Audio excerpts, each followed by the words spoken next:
Space. I am Kim Kral. I am reporting to you not live from my closet. And I am sitting here with this week's Crawling Up guest, Zane Helberg. Hi, Zane. Oh, hello, Kim. Now we started. Now the podcast is on. Yeah. How are you doing? How's your day? Well, my day was pretty busy. This was actually a unique day for me. I did a lot. I usually don't do a lot, but I started surfing with buddies this morning and a new podcast, and I started with a rehab client all today. As like the pandemic's over, we're doing things. So I was up at 5:15. I was at the surf spot at 6. I surfed for a couple hours, came home, had breakfast, recorded a podcast, and then got in the car, drove to Riverside, did a comedy show at a rehab, and then flew back here. And now I'm on the podcast with you. And now you're here. Can you tell our listeners what you do at the rehabs? Like I know what you do, but like where it started, it's called Laugh to Live, right? Yeah. Yes, it is called Laugh to Live. I don't know. I don't really promote it that much anymore. Actually, I don't do it as much as I did a couple years ago, but I guess now what's this 2021? So 4 years ago, I started doing stand-up at a drug detox in Encino, California. It was like, I'm a sober dude. I've been clean and sober for a long time, and I was going to put on a little benefit show for people in recovery, and a friend of a friend of a friend who worked at the Encino hospital invited me down to the detox because he couldn't bring the people out to the show because they were detoxing off heroin. And so he was like, look, we want to do a comedy show here in the rec room of the detox. And I was like, that's a terrible idea. Why would you want to do a comedy show in a detox? That sounds ridiculous. But we did it. We brought a little group of people. It was awesome. We performed for 2 people. An elderly woman and a younger guy. They absolutely loved it. This kid was just eating. They had a bunch of free ice creams there. He was just eating a bunch of free ice creams, just happier than a pig in shit. And afterward, he gave us all hugs, and he was like, oh my God, I never thought I'd be able to laugh without putting heroin in my body. And that kind of broke my heart a little bit. So in that moment, I was like, I got to keep doing this. And so we would go back to that detox every Friday night, and we did that for years until they closed down. And along the way, I found that there was a lot of rehab facilities that were interested in having me come do stand up there. And of course, because I'm a stand-up comedian and have been for a number of years, and by that point it had been, I guess, 8 or 9 years that I'd been doing stand-up. So they started inviting me down to do stand-up at their rehabs. And then all of a sudden, very quickly, within like a year and a half, we had went from that one show every Friday night to about 25 shows a month, doing stand-up in these rehabs. And it was really difficult to maintain the clients, and I had to make a lot of cold calls and to keep that business rolling. Mm-hmm. So a couple years ago, I guess, God, time seems so lost after Time's this. so weird right now. I know. So I lost a ton of those clients, and I started touring and actually like renting out theaters and small comedy clubs and selling tickets to people in the recovery community. And that seems like it's like a much more fun and better way to go about things. So this year, over Zoom, I did a ton of shows at rehabs, but like in person rehab facilities, I only do like a couple of those a month. And then now also a few times a month, I tour around and sell tickets. I was just in Dallas last week, did a couple shows, and the next stop is like Houston, New Orleans, Baton Rouge. And it's a lot of fun. Wow. Do you know, I think I met you at that Friday night detox. That was the first time we ever met. That was my first rehab show. That's right. Yeah. Who introduced us? I was trying to think of that today. I was thinking, Jake Marin was Griff Pippin. Griff Pippin was like, hey, Kim Kral should do your rehab show. You're Okay, friends yeah, with like Griff, right? yeah. Jake and Griff, I did a show with them in Westwood every Where like you Tuesday night give or away something. stuff or something. Like they were Yeah, like, it bring was called stuff you free don't want. shit. Yeah, it's called free shit. So you do a set and then you do a little giveaway of something that you already owned, and so basically you're just giving people your garbage. But it was a fun show, and then yeah, Griff introduced us, and you were awesome. You It were was so good with them, and I absolutely fell in love with you right away. You're a phenomenal person and hilarious, and so of course it was like, yo, I want thank to be a you. person, and yeah, you started coming around with me doing these rehab shows, and we became fast friends. And then what we were talking about before the podcast is I just came from the place where we really, really got to know each other. That there was one day years ago, me It and was Kim. 4 years ago, February 2018. I know that, or it was 3 years ago. I know this because I broke up with that boyfriend. Oh, and I had just gotten a divorce. Yeah, and we were like stuck in traffic to Riverside. We weren't stuck in traffic, for hours. And we just went to Riverside and back, and then to Hollywood, and then back out to another show in Placentia. We did a show for Matt Cole in Placentia at some bar, which was actually awesome. What ended up being really fun. Yeah. Oh, that was, and that was, I think, the day that we really bonded. We drove, and you gave me like the turning point. So listeners, he was the guy who helped me get over Jimmy the Dragon. Everybody knows who Jimmy the Dragon is now. The Dragon. So embarrassing. The Dragon. I have a joke about him, and before times I was on stage at a mic telling this new joke, right? And the host gets up and he goes, yo, does Jimmy own a Magic the Gathering shop in Koreatown? And I was like, yeah. And he's like always really coked out. I'm like, yeah, that's my ex-boyfriend. He goes, yeah, that guy's awful. Dude, what a personality. Yeah. But you were the one who was just, now I laugh about it, but I was like devastated then. I mean, now we're both in ending of relationships, and now we're completely. So you've been sober. You got sober in comedy. So because you've been sober like 8 years, 8.5 years, 6 years. Yeah, 8.5 years. You've been almost 10 years. It's been a long time. That's bananas. I'm old now. We're not old, damn it. All right, you're not old. You're very young. I feel very old. I've been sober. I think I'm older than you. Yeah, and then so you got sober while doing stand up. Yeah, I got sober to basically, one, save my life, but because I had just become the most aggressive comedian. Like I started, and the first couple of years, it was really like, I was not one of those people that just started off consistently funny all the time. I had it in me, and there would be these shows that I just did so well, but 99% of the time I was bombing. And so I was trying really hard to get better at comedy. And I was also partying so much, smoking weed every day, drinking every day. And then I was a blackout drunk. So that shit just got progressively worse. And by the end, the last like year of doing comedy, I was like straight up Bill Hicks style. Like for whatever reason, every time I got on stage, someone would heckle me, and I would just destroy them, but not in a fun way. It just got too much. Like in a mean way? In a mean way. Yeah, people didn't like me. One time an audience member threw a chair at me from across the room. Like I was just not having, you never heard that story? What kind of chair? A folding chair. So, that's chair. An important question. I was picturing, it's a very important, if it's a wooden chair, if it's a folding chair is easier to throw. I don't, to be honest, I don't even remember exactly what the chair was made out of. I do remember having to duck, and I do remember she climbed over the rows of chairs and straight up came after me, and the security guards had to tackle her. Hold on. She? Mm-hmm. That's the what?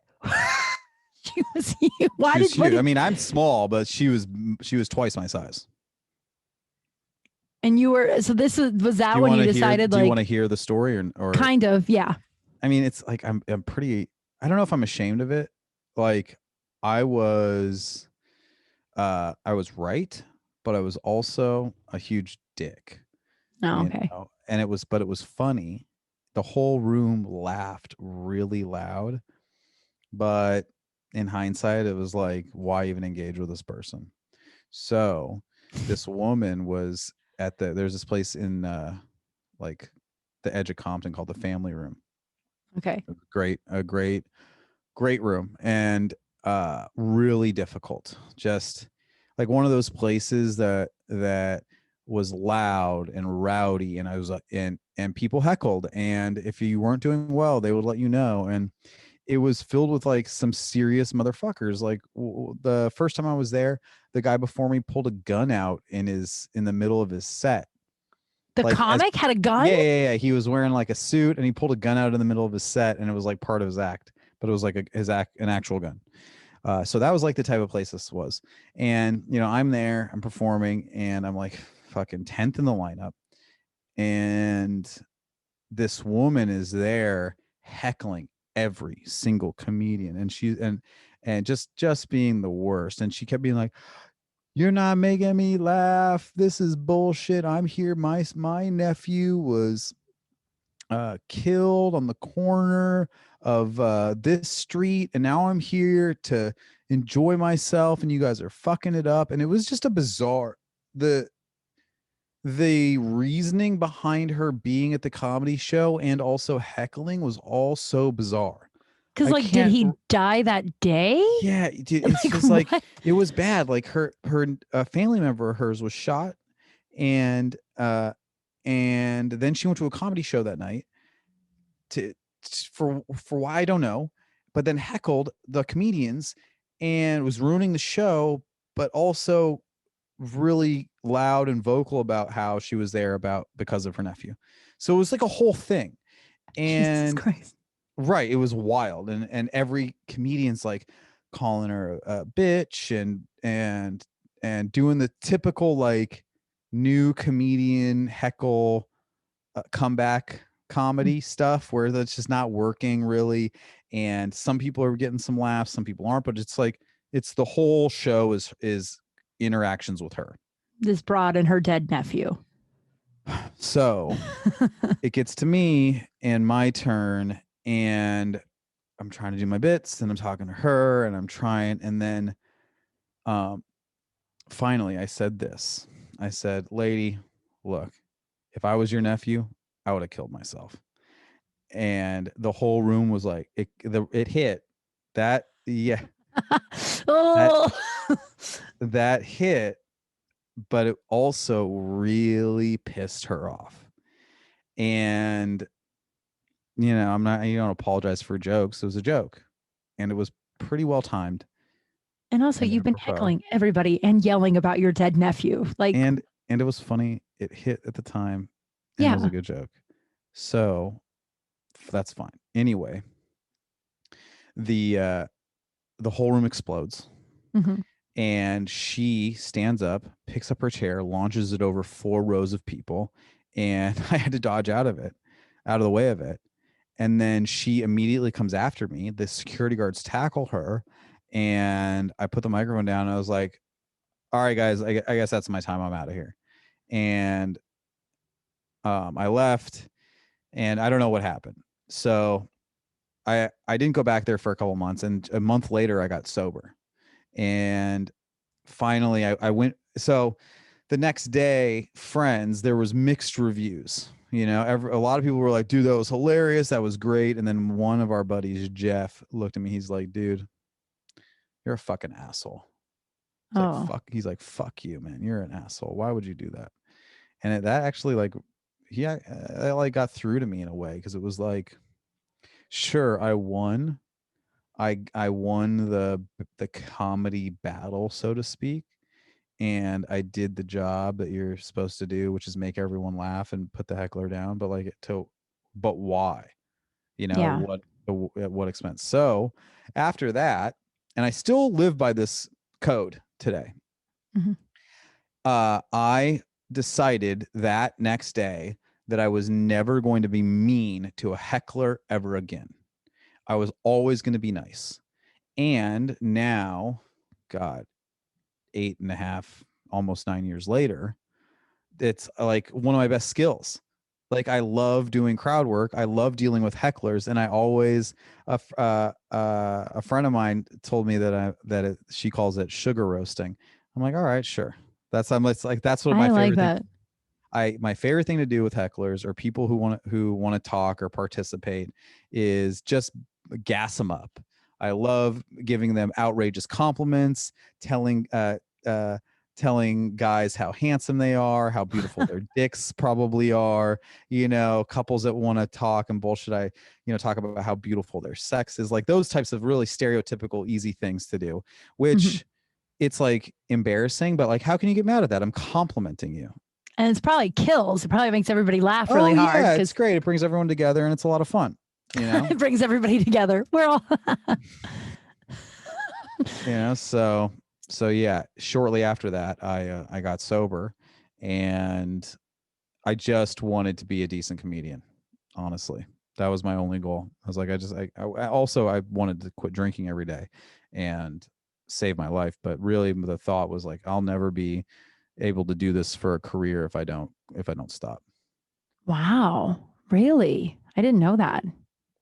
I Mhm. knew that like I knew you got sober while being a comedian, but I didn't know that that was a big catalyst in getting you sober. Yeah, no Or one help wanted to like book me. No one, like, I was a wild card.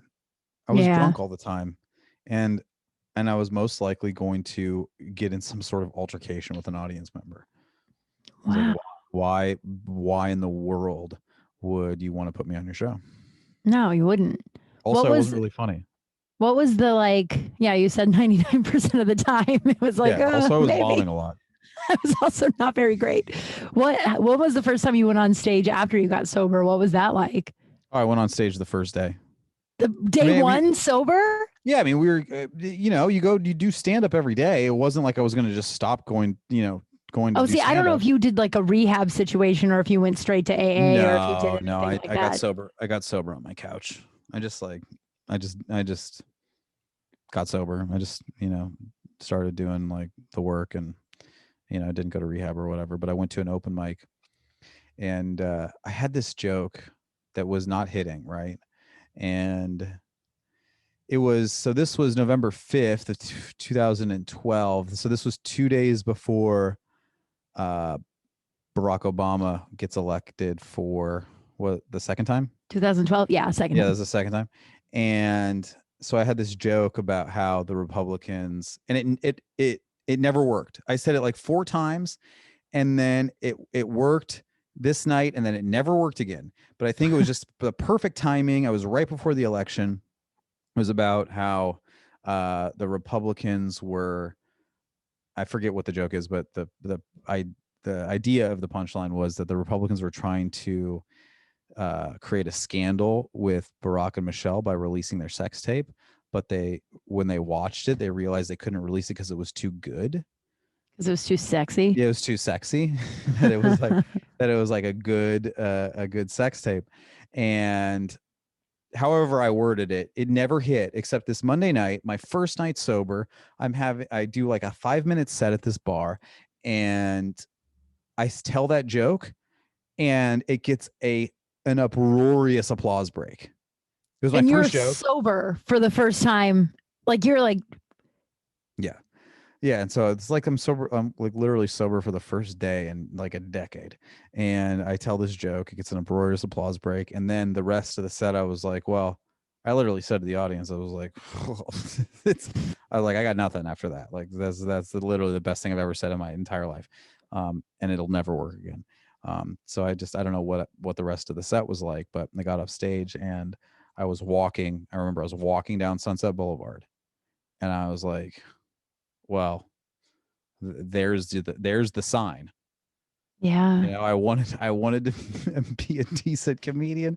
Well, I told a joke that got a laugh, and so finally, Finally you know, told a joke that got a laugh. First night sober. so and that's, I mean, I had really good sets before, but I was just a mess. So, and I wasn't the worst, but I could be. And so this night was I just remember walking down Sunset Boulevard, and I was like, wow, all right, well, There you go. That was the best that you'd had in God knows how long. So maybe we can try fucking not drinking tomorrow too. And Wow. here we are. Almost 9 years later. Yeah, yeah. Hmm. What led up to because like we're in comedy and I feel like there's like more alcoholics than not, whether if Oh they're yeah. recovering or, sober or whatever. But it's just like, what was the lead up to that? Like, why was the day before the last day? Like, why was that the day that it was like, if that's too much, I No, it's not. It's not too much. It's fucking. look on your face. It's just like that. What was the lifetime? What was the lifetime like leading up to that moment? Well, I mean, I was always a blackout drunk, and 3 times a year I would ruin everything, and then as I got older, it would be like 3 times a year, then, 3 times a month. And then by the end, it was like 3 times a night. I was just ruining everything. Like I was just constantly blacked out. And every time I drank, it was just like bad. And, the night, it was Halloween, the night, God, yeah, Halloween night.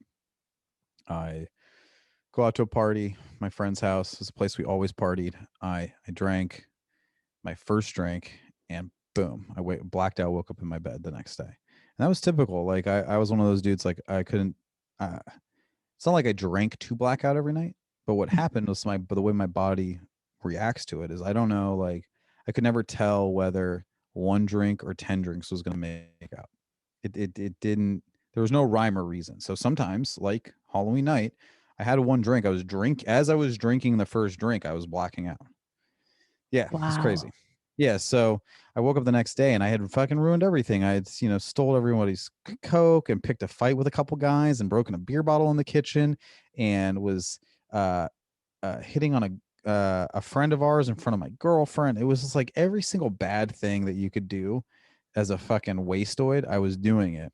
I got thrown out of the party. I woke up the next day. My friends wanted nothing to do with me. My girlfriend broke up with me. She was like, "You're not acting like a man.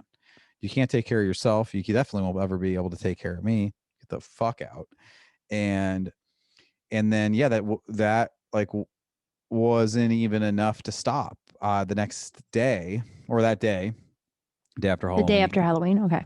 yeah, I try to get my shit back together. I go get I like a psychopath. Like my girlfriend breaks up with me. She's like, "Get your shit together. You're never gonna be able to do anything." I go home and I fucking shave my head in the mirror, and I'm like, "I'm gonna go get my shit together."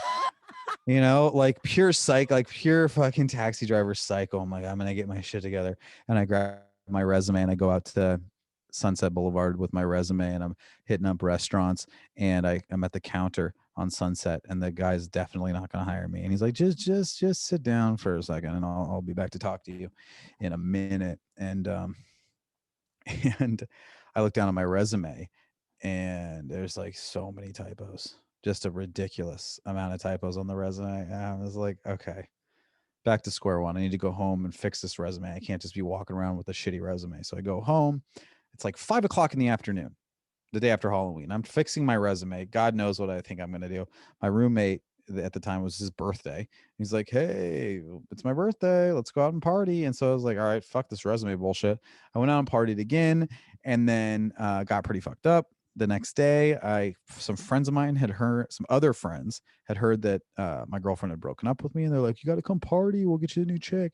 And we go out and party again, and I'm in and out of a blackout. And the last memory I have drunk ever, and I hope to God it's the last time I ever have a drunken memory, Yeah. is we were at the Surly Goat in West Hollywood. You know where that is? Yeah. I love Yeah. that place. So it's a good, cool place. They had comedy there or whatever. It's a nice place. Uh, Across the street is a Mexican food restaurant. Hmm. And since then, I've frequented this Mexican food restaurant and like sat there and had food sober and like looked around and been like, "Fuck, man, what a psychopath I was." So I'm like barely holding it together. I'm standing at the counter. I don't know whether I'm ordering or waiting for my order. I'm just like looking at the board, and this really pretty girl comes up right behind me. And I look and I see this girl and she says something really sweet, like really nice and cute and sweet to me. And I turned around and something came over me and I was just like, ugh, go fuck yourself. And started a fight with all of her Oh, friends. And it was like a huge scene and it became a big fucking deal. And then I blacked out and woke up in my bed the next day. And a friend of mine, a friend of ours, had got me back to the house. And uh, he helped me. We woke up. He helped me clean up a little bit. And he's like, let's go to Right. And so we went to Sal's Comedy Hall mm-hmm. on Melrose. We're sitting Yeah. down, we're eating lunch, we're writing, and he just starts reading me the riot act. He's like, bro, you are fucked up. You're What's the riot act? meaning like giving it to me, scolding me. Oh, it's like, is this a history thing I'm supposed to know about? Okay. No, it's just a saying. He's just like, he was just laying into me. Just like, dude, you're fucking crazy.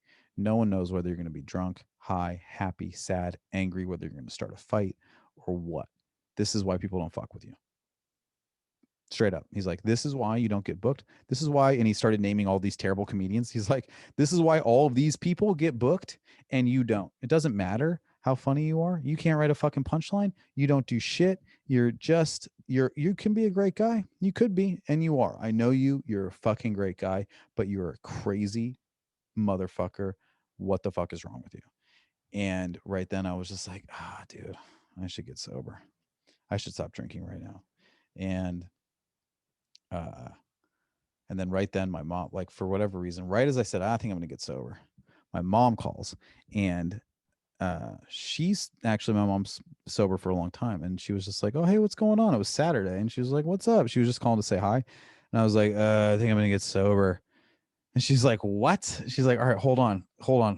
Just I'm gonna hang up the phone, I'll call you right back. She calls me back. She gives me a friend of hers phone number. She's like, call this guy, he'll help you. So then all of a sudden I'm on Melrose on the phone with the dude who's like, meet me here at this place on Tuesday night, and I'll take care of you. And I was like, oh, okay.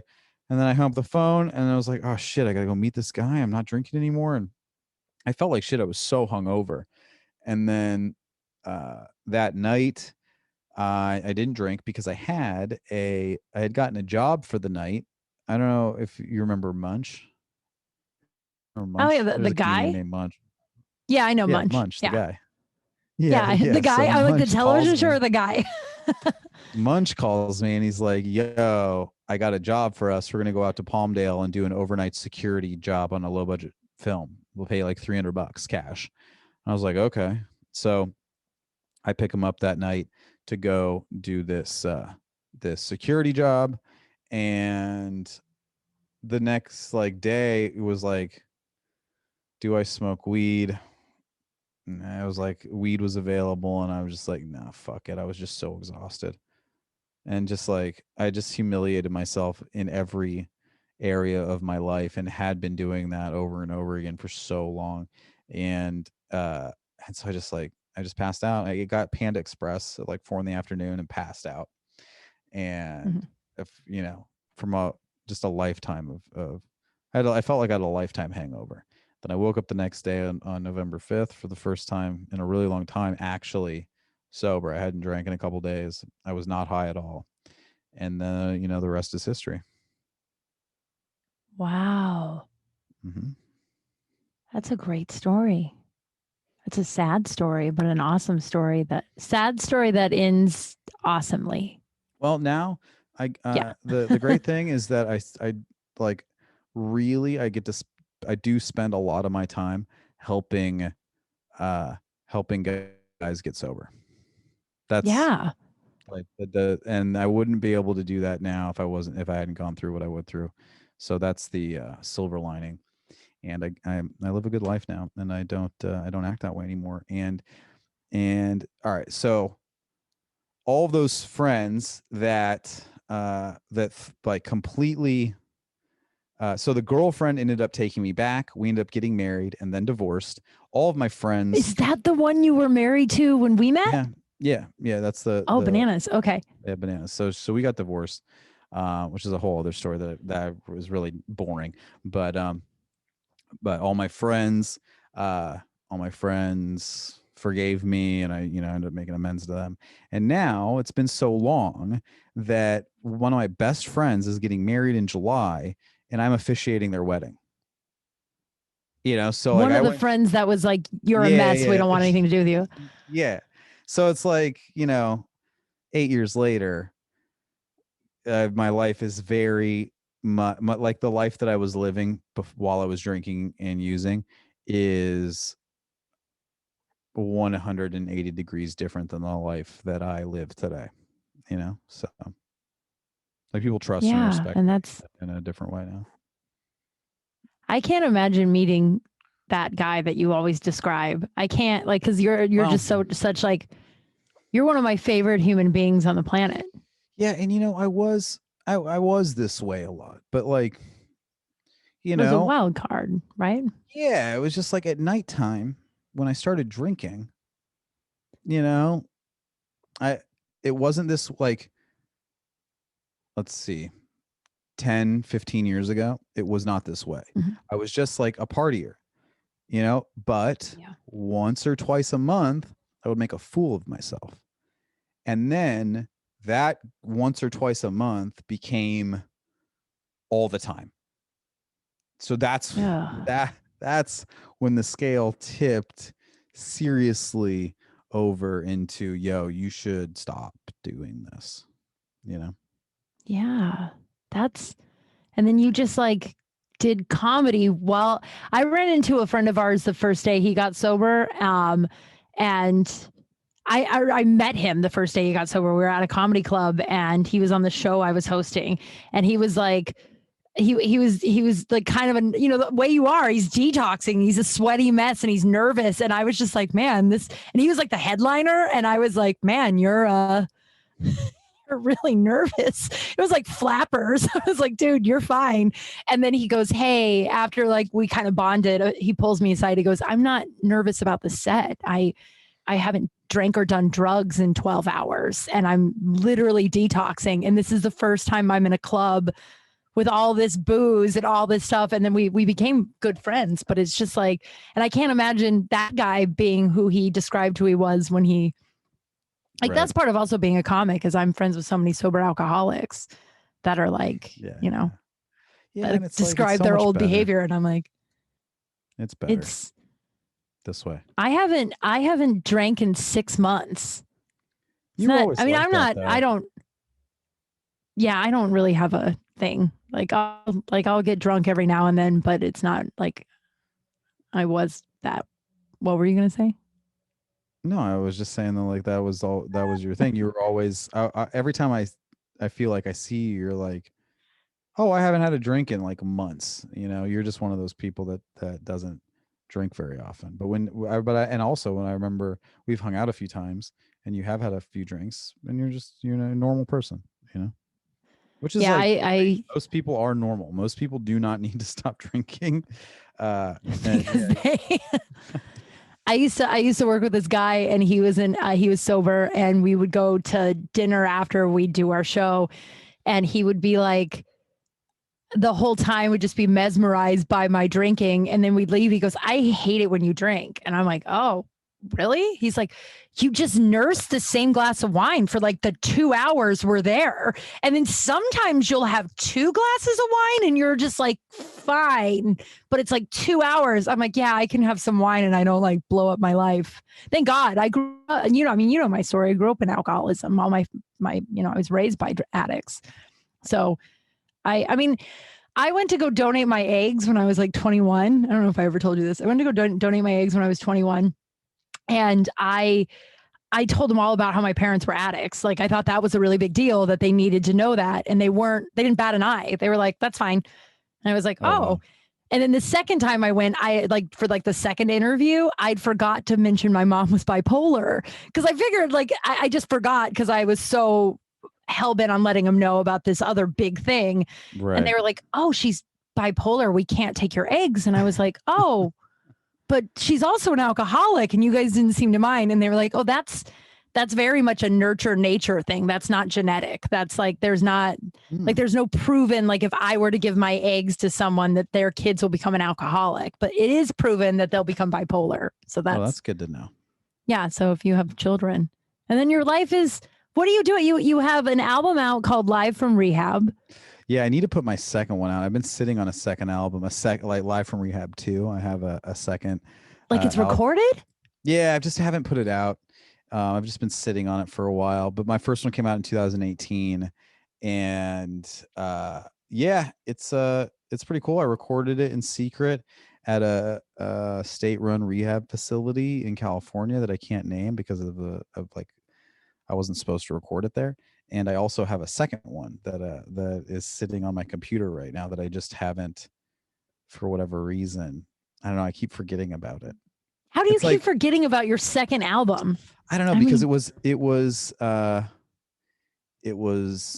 God, the majority of it, like 35 of the 45 minutes or 40 of the 45 minutes was just one set that just fucking, I nailed it. There's a lot of crowd work too. So it's like a lot, it's live. It's a live album. It's not, I don't think, it's not like something that's going to ever be on Sirius. It's listenable, but I don't know. I just never put it out. Well, what have you been doing? Put the first one out and no one like really downloaded it or listened to it. I guess it's cool. I have 2 albums, it's cool to say, but it's kind of maybe waiting for some more stuff to be popping before I released it. Before you released it? Well, I think also if you release your first one, and it's like, I did this one woman show and I put all of my work, like all of myself into it. And then once it was over, I fell into like a depression because it was just like, well, now what? And then like, if I don't know if that makes any sense, if that's sort of the same thing, that afterwards it was like, oh, okay, well now, all right, I did that. I don't need to, Oh, well, yeah. So you're saying you finished your one woman show and then afterwards you just didn't know what to do with yourself.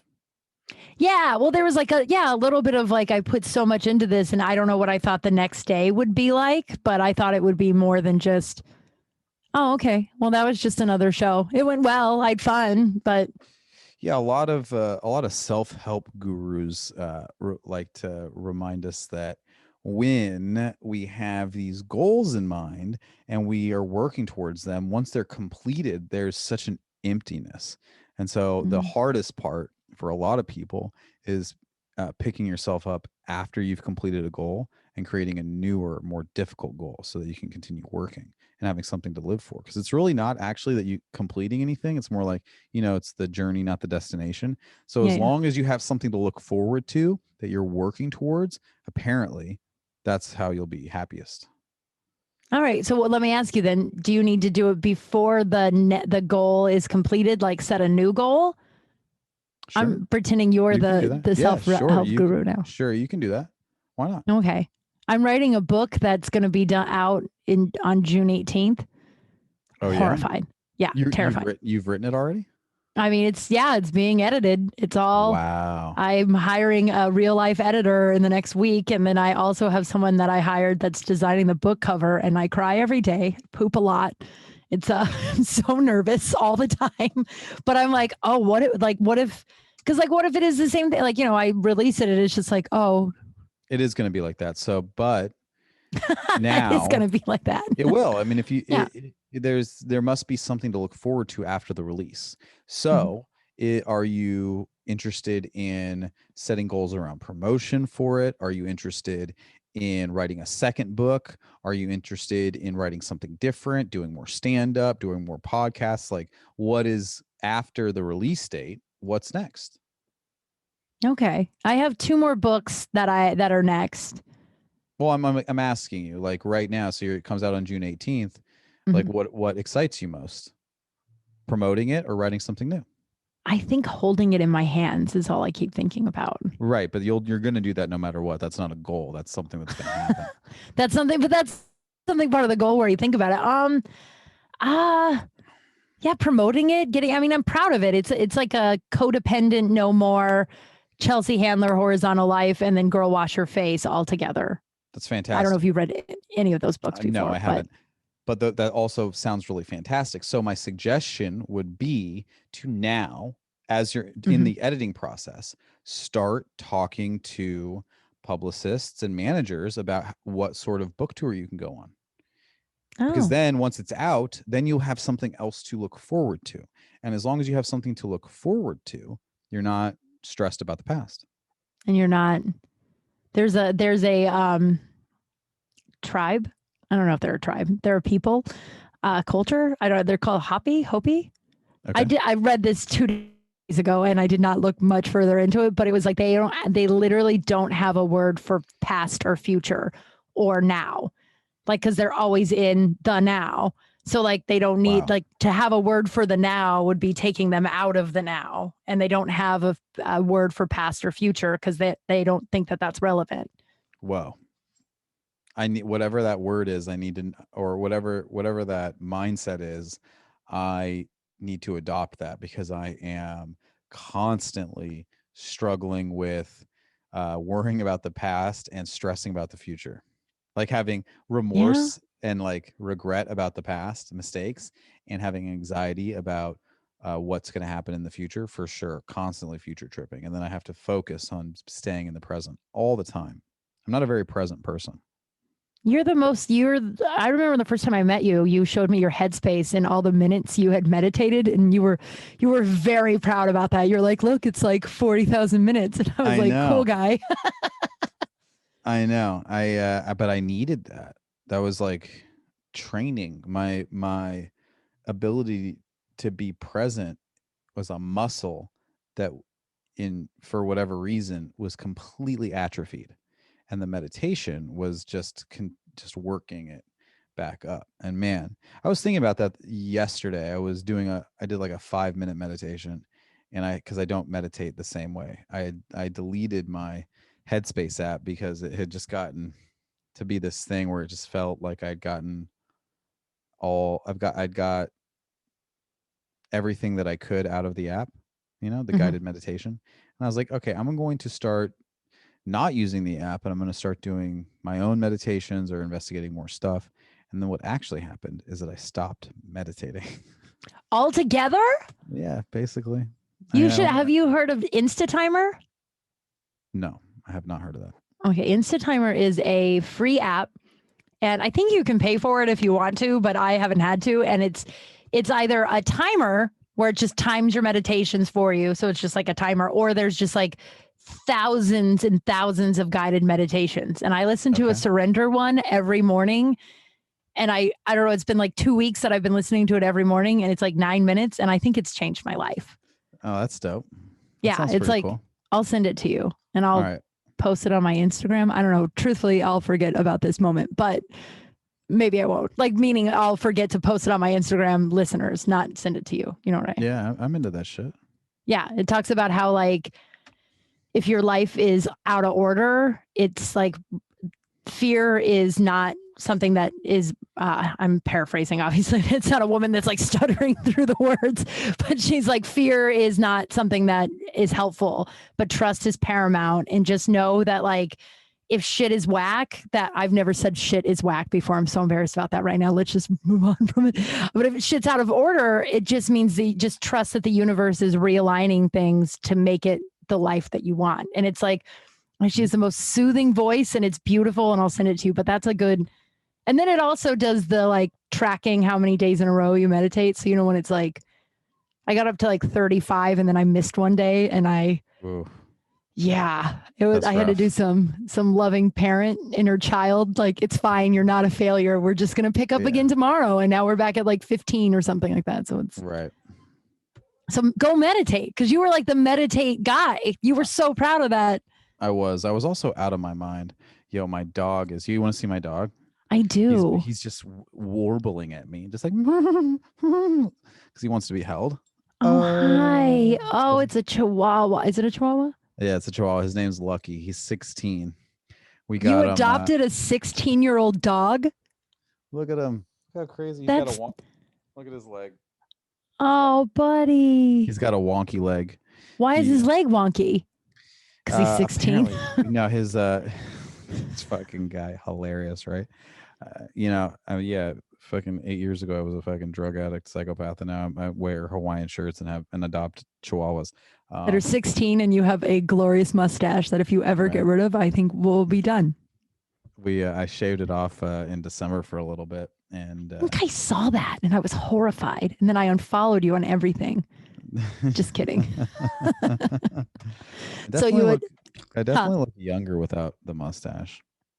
yeah, It's but like, to be honest, kissing my girlfriend. She's like, "It's spiky. Don't kiss me. It hurts." And so I grew the mustache back because it's softer. yeah, it's softer. And you know what? Honestly, you only have like another like 7 good mustache years left before it's weird. Oh, before I'm just like old mustache guy. Yeah. So you have like a good almost a decade left of your good mustache, and then shave it, and then you'll look Right. young and you won't, I think. Okay, deal. Why'd you adopt So a this 16-year-old dog? Yeah. Well, okay. He's had a number of owners. The most recent owner is Adrian's mom. Mhm. She rescued him from a terrible situation many years ago. He had a like tumor on his face and was like mangy. The owner had like really, really not taken care of this dog, and so she nursed him back to health. And um, she has a number of dogs, and this fall during the pandemic, I was bored and lonely and just like so isolated. Adrian was going to work every day, and I was just constantly at home. And so I got him we got him for me to so that I wouldn't be as freaking lonely, and so he's now we're friends. Look at him. Wait, you guys got the dog for you? You guys adopted the dog for you because you were lonely? Because Adrian Earhart's his girlfriend, who is a lovely, hilarious comedian it will be on the show eventually too, but that's hilarious. So, and now you guys are best friends. What happened to his leg? 10 years ago or 12 years ago or something. Apparently, I don't know the true story, but apparently it was like hit by a car and his leg was broken. And then eventually, by the time Adrian's mom got him, it was like the doctor was like, "Look, he's not in pain. It's completely detached from the hip. Oh my God. It like he uses it, it works a little bit, but it's not connected to the joint. But there's like no point in putting it back together because that could hurt him more and it might not actually work. So we're just going to leave it this way."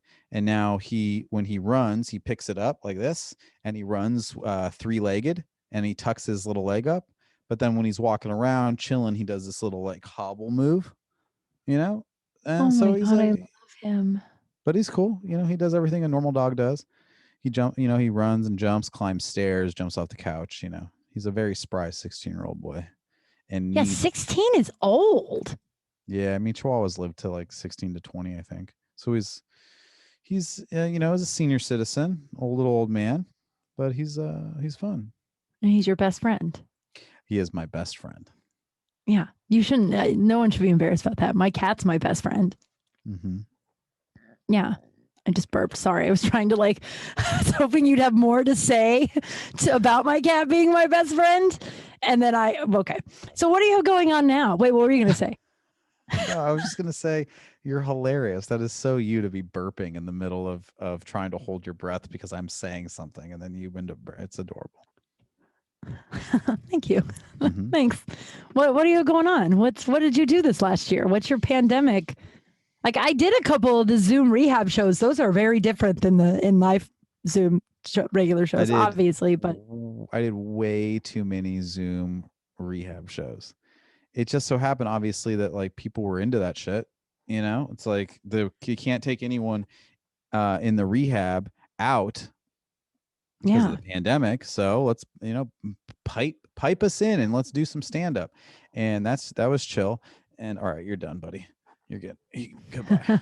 Made his little appearance, his little cameo. If you want to book Lucky for a cameo, it's to $10 per. So what have I been doing? $10? Yeah, $10 to get a cameo from Lucky. Cameo, like the app. I thought you meant like to guest on the podcast. No. Yeah, I was like, that's it. I feel like he should be more expensive. Henry's $4,000. $4,000. Have you met Henry? I don't think you've met Henry. I don't think I've ever met Henry. I'd follow that cat to the gates of hell. Oh, really? I love him. I would take a bullet for him. No questions asked. How old's Henry? 11. Wow, He's a young boy. that's fantastic. I don't want to talk about his age. All Okay. right. So What have I been doing? a Okay, lot of, so lot of rehab shows. yeah, a lot of rehab shows. A lot of God, what did I do? It feels like a whole shitload of nothing. Like a lot of nothing. A lot of learning to be isolated and be by myself. I'm a very social person.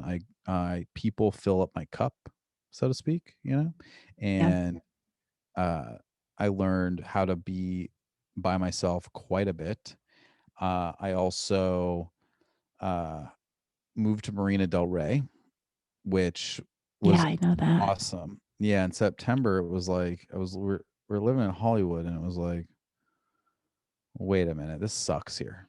You know, we were there for the protests. All of that stuff was great, but the aftermath of the COVID summer was that my neighborhood in Hollywood was destroyed. Everything was boarded up. Everything Mm-hmm. everything was broken. No one was hanging out, and there's a lot more crime there. And it was hot, and it was just like, and you weren't allowed to go outside really and do anything except for like a walk around the neighborhood. You could go on walks. You know, I remember when the pandemic was first happening, and it was like, yo, shelter in place at nighttime um, when everyone was inside, we'd go on these long nighttime walks just to get outside, you know. And so in September, we were like, let's just go to the beach. The only thing you can do is go outside anyway.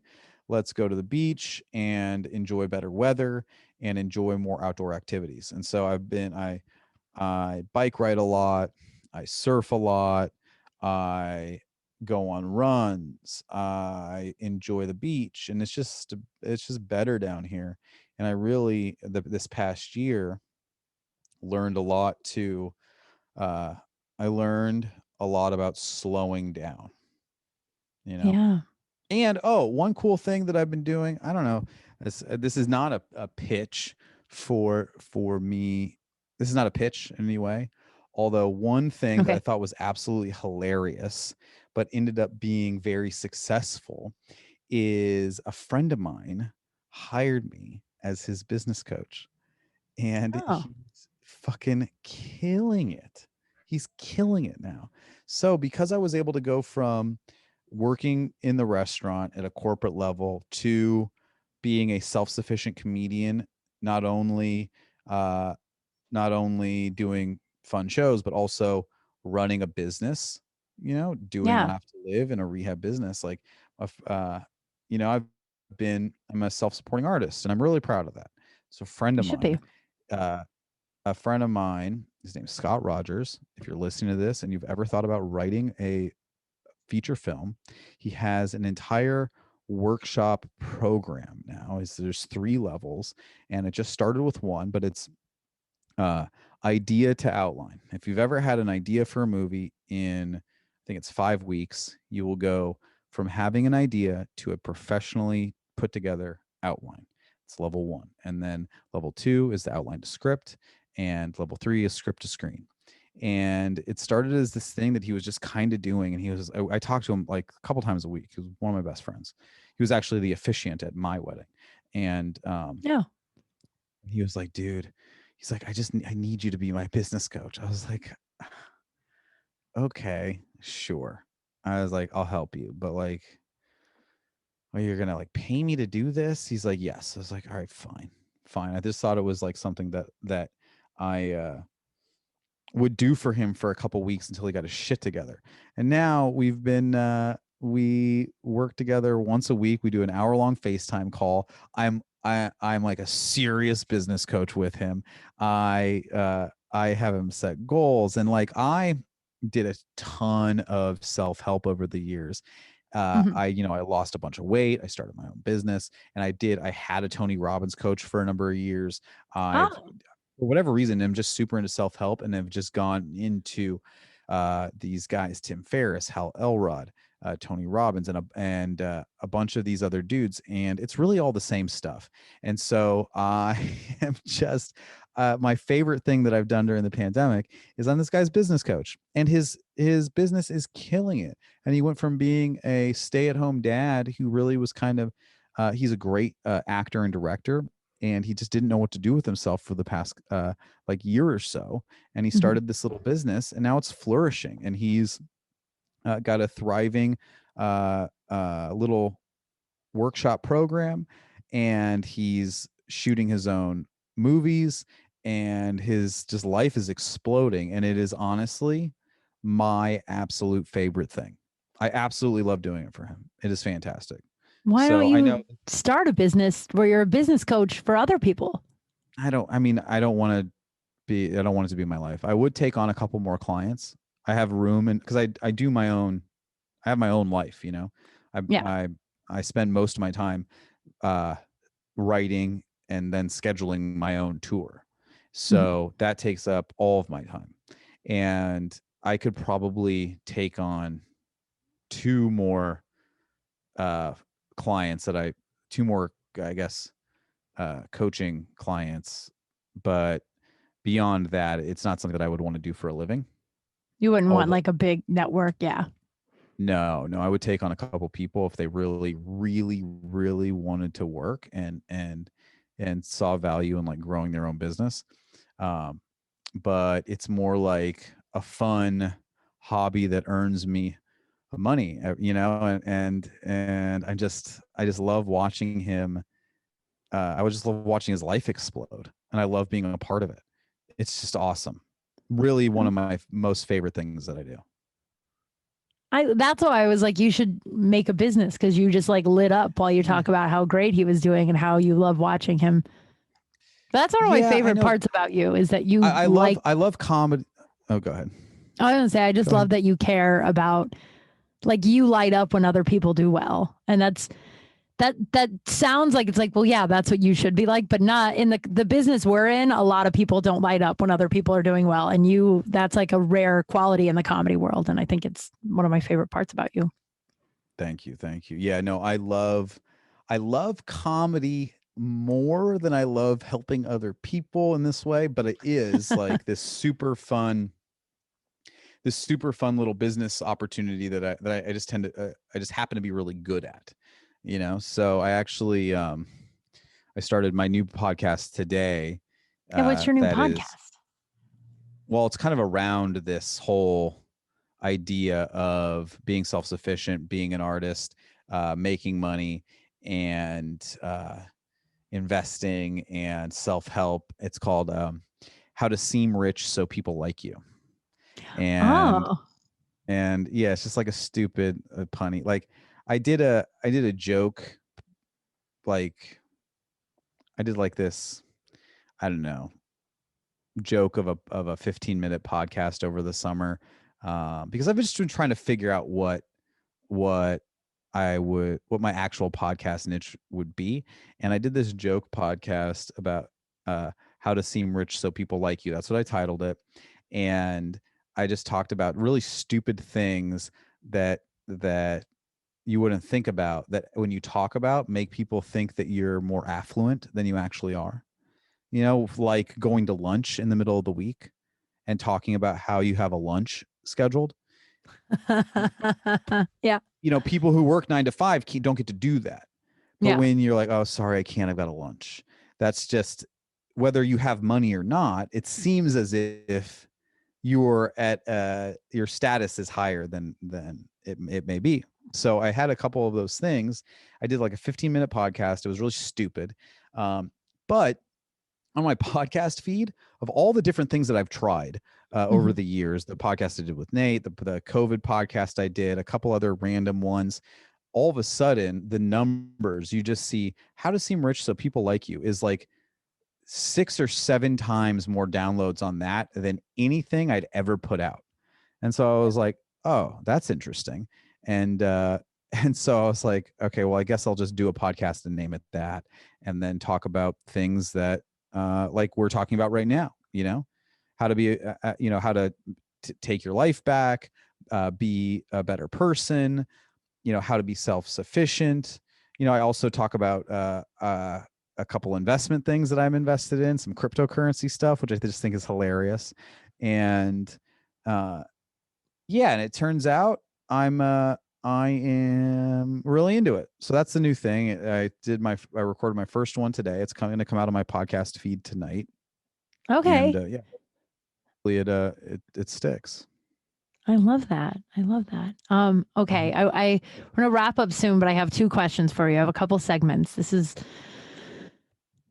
I'm really sorry in advance. I get nervous when I ask this question because I never know how it's going to go, but it wouldn't be a Kim Kral podcast if I didn't ask something off the wall. Okay. We're going to do the poop scoop. Do you know what the poop scoop is? Oh, so no, you don't listen to Crawl Space. No, I don't listen to Crawl Space, but How dare you? before you ask this question, I just had to shit my pants on a road trip. I shit myself on the side of the fucking 10 freeway, basically right in front of my girlfriend. And I was hiding behind these barrels and like recently. Hold on, recently. A week and a half ago. Oh my God, this is going to be my question. Have you ever pooped your pants before? All right, start from the very beginning. Go. That's the whole story is like we had been traveling. I don't remember what I ate, but I was like, oh, I've got a bit of heartburn. I had some Tums. The Tums moved to my tum and started moving things around. We're driving. We're almost to Tucson. We're stopping to see my parents. And I'm like, I start to feel that pain. I'm like, you know what? I can hold it. I can hold it. And I passed a rest stop, and I was like, nah, I can make it to the next one. And, like a mile away from a gas station, I was like, I'm not gonna make it. I'm not. I've got my beautiful girlfriend next to me. She's she's uncomfortably hot. She's so hot. Yeah, is that what you're gonna say? Uncomfortably hot.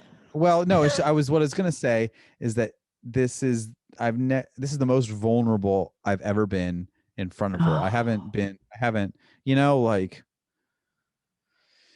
we've been together over a year now, but it's still like new when it comes to like this type of shitting stuff. Your pants. So, like, oh my God, I'm fucking, and she's laughing at me, and I'm like, I gotta pull over, and she's like, okay, and she hands me the fucking the baby wipes, and I'm just like, I'm like out on the side of the road, like running in circles, wondering where to do this. And then there's these barrels, and I'm like behind these barrels, and I'm like looking over the barrels, and I see her looking at me, and then there's cars passing by, and then the frontage road has cars passing by, and they are getting a full shot of a grown man fucking unloading on the freeway. Oh my God. But it's like I couldn't help it. I don't know what happened. I just couldn't help it. And I hung my head in shame after that. And I was like, yo, what do you say when you get back in the car? You're just there you are, darling. Thanks for anytime you think, yeah, well, I was like, anytime you think you're the time of the month or your stomach issues or whatever is going on with you is gross, well, just remember this. I missed the exit. And she's like, and the exit was called Cortero, and she was like, oh, I'll always remember Cortero. I'll always remember Cortero too. So you just blew out like you didn't poop your pants, but you just like blew out all over. Did you look at it when you turned around and when you were done? Were you like, I want to see what the damage was, or were you did? I did. Yeah, it was bad. It was bad. But yeah, it's like, ugh, gross. But yes, I have. That was pretty wild. But I have in my life, I have pooped my pants a couple of times. Not really one major time in high school. I just couldn't make it home, and yeah, it was just fucking, I just couldn't make it home. I have this like, you're the first guest I've had that's pooped their pants. Every one of them's like, no. And I have this, like, there's nothing I've been more sure. Yeah. More sure of in my life. They're fully lying. Or their time's coming. Like if you haven't pooped your pants as an adult, then you're lying or your time's coming. Like you will poop your pants in your lifetime. You don't get out of this world without shitting yourself. Period. Full stop. Oh my God. All right. One more question. Little less. I have a segment I call I'm One Lucky Broad. And I would like you to tell me, I'd like you to start off by saying, I'm one lucky broad, and then tell me something you're grateful for. I'm one lucky broad. I Thank you. am honestly so grateful that, especially with everything that is going on in this country with the minimum wage and the unemployment, and the fact that states like Montana and South Carolina are ending federal unemployment early so that they would force these workers. Yes, they're no Oh, I longer know that giving, part. and they're to force workers back into the workforce, and to because they're comfortable with people making $7.25 an hour, which comes out to what, like $290 a week, which after taxes is like $210 if you get full time. So basically they're comfortable with people making $200 a week, and people have to do that. People have to go work at places like McDonald's or construction jobs or whatever. They got to do jobs for minimum wage, and they struggle. And and I am so grateful that I have found a way to do what I love for a living in any capacity. It's not perfect. It doesn't look exactly the way I want it to. I don't make a lot of money, but I make more than minimum wage, and it's doing what I love. And Yeah. that is honestly the greatest gift that life could give a person, because so much of your life is work. There's relationship and family, but like so much of your life is work. And if you can find a way to do what you love in any capacity to earn you money, that is a godsend. And so, honestly, if anybody's listening and they feel like I will help you for free, you do not need to. I'm not trying to pitch any sort of thing or scheme or whatever. I don't need your money. If you are working an hourly job and you don't want to do that anymore, and you have something that you love to do and you just don't know how to do it for money, I will help you. Find me on Instagram, DM me, and I will do my best to impart everything that I know onto you so that you can move forward and live a good life. That's I could not be more serious about that. I love that so much.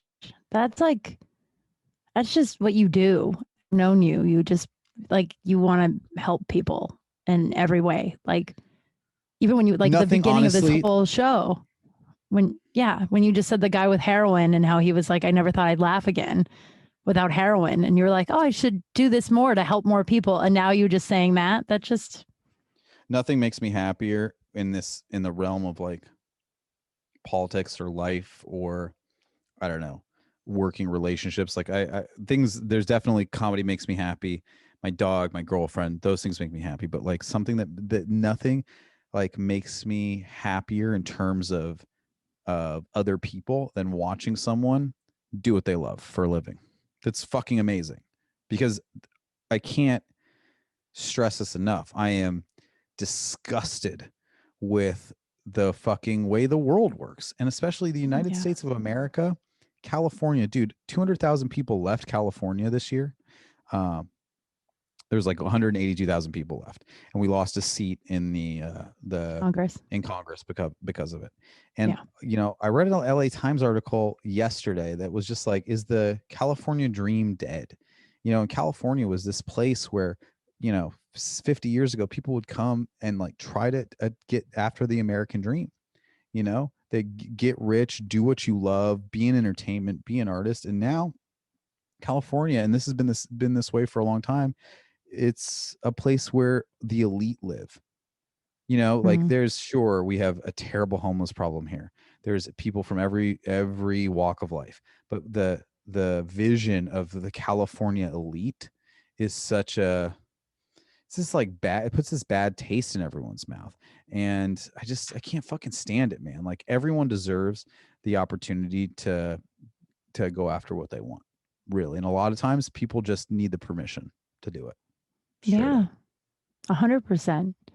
I worked this sketchy phone room job like 15 years ago, and it was like a room full of like has-beens and wannabes, like old movie people who like thought they'd have their break or whatever, and then new people like me. and it was a really bad job. And after a year of working there, I was like, I'm going to find another job. And then I got another job and I came in for my last day and everybody was like, what's it like out there? I was like, you could just go do it too. You don't have to sit in this shitty room. And like, but you're right. People were like, we can. And I'm like, yeah, Right. I don't, I'm like 21. I have like one experience and it's this. So like I was able to get like a salary job and now I'm going and I didn't like that job either. But yeah, sometimes people just need permission. I love that. Well, where can everybody find you? At Zane Helberg on every social and my website, zanehelberg.com. ZaneHelberg.com. Well, thanks Mhm. for being on Crawl Space. I'm so excited. That's our show. This will come out on Saturday, and then a new episode solo will be out every Wednesday. You can find me at Kim Kral on everything, KYMKRAL. If you want to send me your poop scoop stories, send it to kimcrawlspace@gmail.com. People are sending me stories about how they poop their pants, and I just never thought in a million years I would be able to have a show where I can just do this and talk about shit. And the fact that you just like jumped in without me even asking, it's really going to go down in the books for me. But thanks for coming on, Zane. And you're the best. Check them out, I guys. love you very much. You're a dear friend and you're an amazing person and you're a great host. Thank you for letting me just fucking ramble for an hour. Yeah, I loved it. It was like we were stuck in traffic on the way to a rehab show. So I loved it. All right, guys. I'll see you soon. Bye. Oh, we don't have to say bye yet. Bye. Bye. Crawl space, I'm Kim Kral.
Crawl space,